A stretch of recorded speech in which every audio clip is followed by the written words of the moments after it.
3 linggo matapos umalis ng Senado ang itinuturing na puganteng si Senador Bato de la Rosa, pinapanagot ng ilang grupo sa Ombudsman ang mga mambabatas na umunoy sangkot sa kanyang pagkawala. Naghain ng reklamong obstruction of justice ang ilang civil society group sa pangunguna ng Tindig Pilipinas laban kay Senador Alan Peter Cayetano, Senador Robin Padilla at suspendidong Senate Sergeant at Arms Mau Aplasca. Binansagan sila ng mga complainant na protektor ng pugante.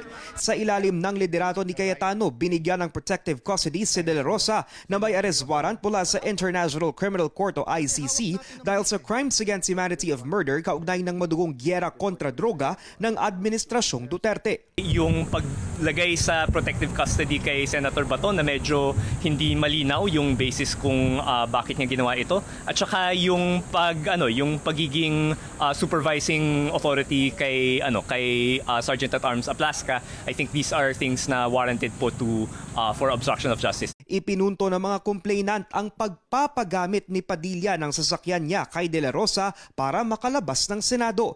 Nakuhanan ng security camera footage na magkasabay umalis sina De La Rosa at Padilla noong May 13, ilang oras matapos ang putukan sa Senado. Una nang sinabi ni Padilla na pinasakay niya lang ang mambabatas at wala umano siyang alam sa kinaroroonan nito. Ayon sa mga complainant, dahil dito, malinaw na may pananagutan si Padilla.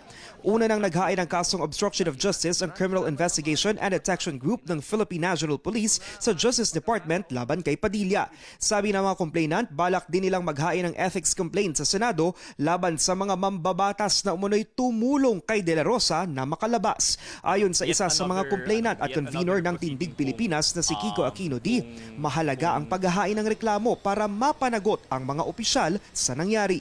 Continuation lang po ito sa maraming boses mula sa taong bayan, mula sa civil society na nababahala, nalulungkot, nalilito, nagagalit dahil sa nagiging kalagayan ng ating Senado ngayon na talagang I think we've never before seen yung isang Senado na talagang ganitong kagulo, ka-unpredictable, at saka talagang nawawala yung kumpiyansa ng taong bayan dito. Bukod sa Ombudsman, ipinasa rin daw ng grupo ang kopya ng kanilang reklamo sa ICC. Anila, ito ay para mabigyan ng impormasyon ng International Tribunal sa nangyari. Tinuligsa rin ng mga complainant ang ilang aksyon ni Cayetano at kasamahan niya sa dating mayorya na hindi sumipot sa sesyon mula noong Lunes.